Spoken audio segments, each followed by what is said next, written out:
В Одесі на гарячому схопили російського спецагента. За даними Служби безпеки України, він планував серію терактів на Одещині та саме вербував виконавця злочинів. Агентом виявився іноземець, який часто приїжджав до України. За вказівкою російських спецслужб у грудні минулого року він організував підпал автівки українських армійців в Одесі та облив фарбою пам'ятник загиблим на війні українцям. Надалі агент мав пошкодити офіси волонтерських та патріотичних громадських організацій, а також військову техніку. Йому оголошено підозру у вчиненні теракту.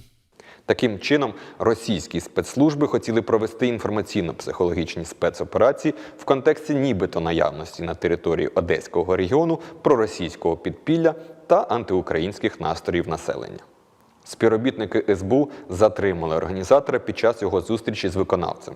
Зокрема, зловмисник ставив нове завдання щодо підпалу військової техніки та передавав гроші за попередній підпал автомобіля ЗСУ. Фігуранту обрано запобіжний захід у вигляді тримання під вартою.